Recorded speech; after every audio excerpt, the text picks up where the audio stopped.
अस्सलाम वालेकुम, welcome to my YouTube channel. आज हम नज़्म पढ़ेंगे क्लास 8 की मिल के रहो।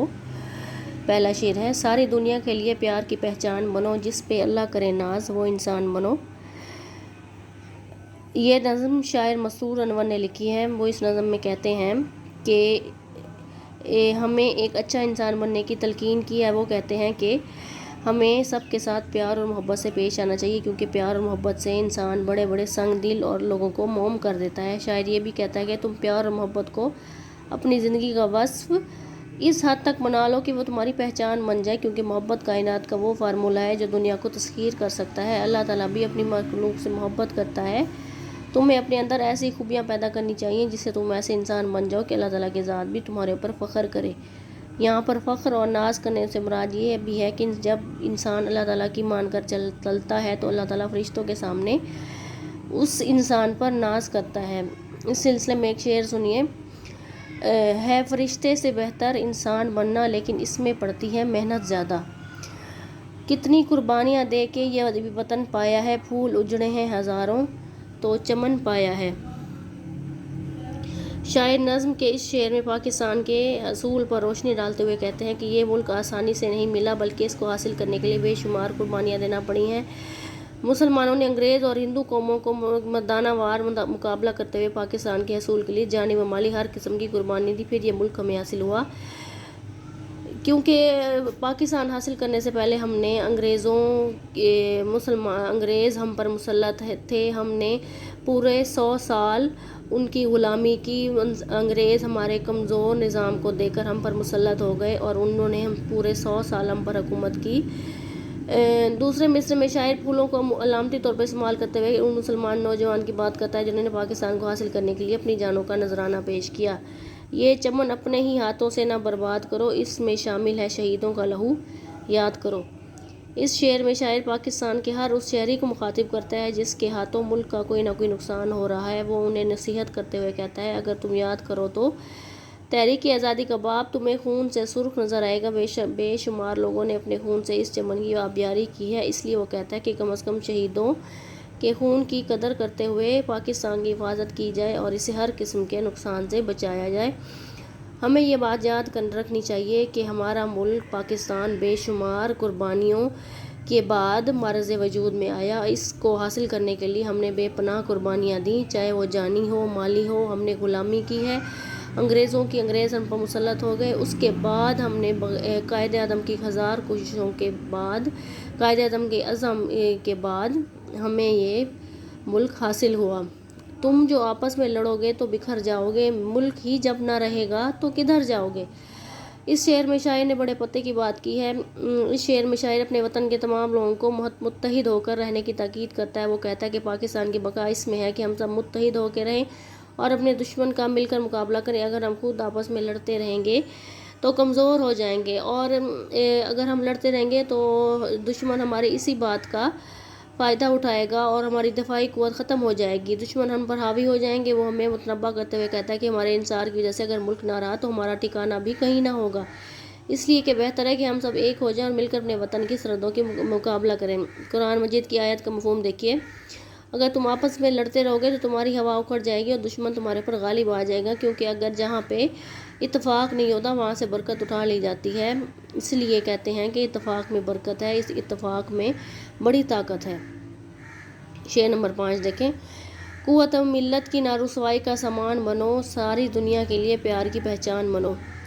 इस शेर में शायर हमें मोहब्बत और खलूस दिखाने की तलकीन कर रहा है। वो कहता है अपने कौम और मिल्लत का नाम रोशन करो, ना कि अपने मुल्क की रुसवाई का सबब बनो। पूरी दुनिया में अमन के शदाई बनो। शायरी शेर में अपने वतन के लोगों से मुखातिब होकर कहता है कि उन्हें ऐसे काम नहीं करने चाहिए जिससे मुल्क और मिल्लत की बदनामी हो, बल्कि वह ऐसे प्यार और मोहब्बत की फ़िज़ा कायम करें जो उनकी पहचान बन जाए और दूसरे लोग उस प्यार और मोहब्बत की मिसालें दें। दरअसल शायर ने इस शेर में मुसलमानों की इस्लाम से पहले की हालत का जिक्र किया, जिसकी वजह से वो बदनाम थे, लेकिन बाद में प्यार और खैर ख्वाही उनकी पहचान बन गई। इसलिए हमें मुल्क के अंदर दूसरे मालिक के साथ प्यार और मोहब्बत की फ़िज़ा कायम करनी चाहिए और इसको भी हम इस हद तक अपनी ज़िंदगी का हिस्सा बना लें कि ये हमारी पहचान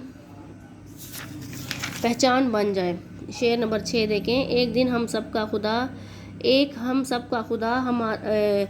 एक हमारा है रसूल, रंजिशें भूल के अपना اپناؤ محبت کے اصول۔ شاعر کہتا ہے کہ جب ہمارا خدا ایک ہے، ہمارا رسول ایک ہے، ہمیں آپس میں رنجشیں بھول جانی چاہیے، ہمارے درمیان اتفاق و اتحاد کی فضا قائم ہو جائے۔ اس کی بنیاد یہ ہے کہ ہم سب ایک ہی خدا کو ماننے والے ہیں اور ہم ایک ہی رسول صلی اللہ علیہ وآلہ وسلم پر ایمان رکھتے ہیں، تو پھر ہم الگ الگ کیوں ہیں اور ہم سب ایک کیوں نہیں ہو جاتے؟ اللہ تعالیٰ اور اس کے آخری رسول صلی اللہ علیہ وسلم تو بھی تو یہی چاہتے ہیں کہ مسلمان متحد ہو کر رہیں۔ ہمارے اندر سے تمام رنجشیں اور نفرتیں ختم ہونی چاہیے۔ شاعر کہتا ہے کہ ہمیں ان تمام رنجشوں اور نفرتوں کو بھول جانا چاہیے اور محبت کے اصولوں کو اپنانا چاہیے، یعنی ہمارے اندر ایسی فضا قائم ہو کہ ہم ایک دوسرے کے ساتھ پیار اور محبت کرنے والے بن جائیں۔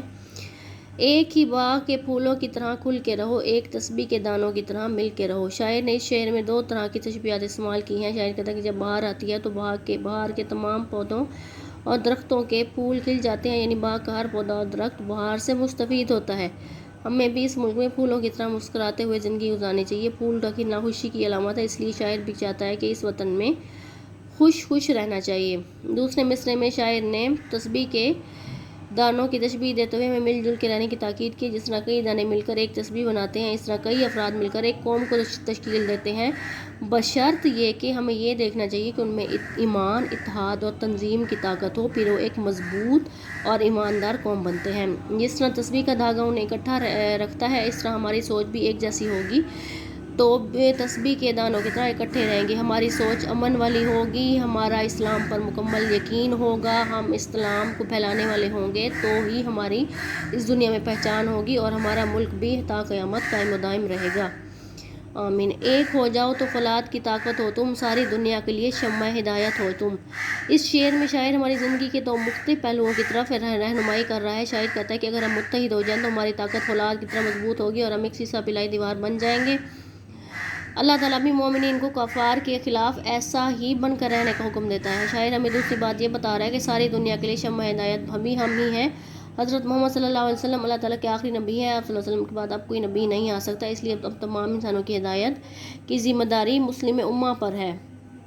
اپنے آبا کی طرح صاحب ایمان بنو، جس پر اللہ ناز کرے وہ انسان بنو۔ اس آخری شعر میں شاعر مسلمانوں کو صاحب ایمان بننے کی تلقین کر رہا ہے اور ایسے صاحب ایمان جیسے کہ ہمارے اسلاف اور ان کے بعد آنے والے لوگ تھے۔ صحابہ کرام ہمارے لیے مشعل راہ ہیں، ان کی زندگی ہمارے لیے مشعل راہ ہے، وہ ہمارا عملی نمونہ تھے، تاکہ ہمیں ان کے زندگی پر، ان کے حالات و واقعات پر غور کرنا چاہیے اور ان سے نصیحت لینی چاہیے اور اس کے مطابق ہمیں زندگی گزارنی چاہیے۔ وہ صاحب ایمان تھے اور اللہ تعالیٰ کو بھی ان پر ناز تھا، اس لیے شاعر ہمیں اپنے اندر ان جیسا ایمان پیدا کرنے کی تلقین کر رہا ہے، اللہ تعالیٰ ہم پر بھی، تاکہ اللہ تعالیٰ ہم پر بھی فخر کریں۔ اس نظم کا مرکزی خیال یہ ہے کہ مل جل کر اتفاق و اتحاد سے رہنا چاہیے اور ملک پاکستان کی ہر ممکن حفاظت کرنی چاہیے اور ہمیں صحیح معنوں میں مسلمان بننا چاہیے۔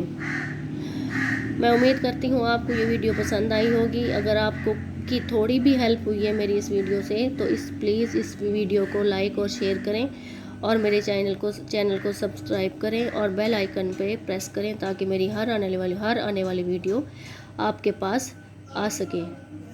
Thanks for watching. اللہ حافظ۔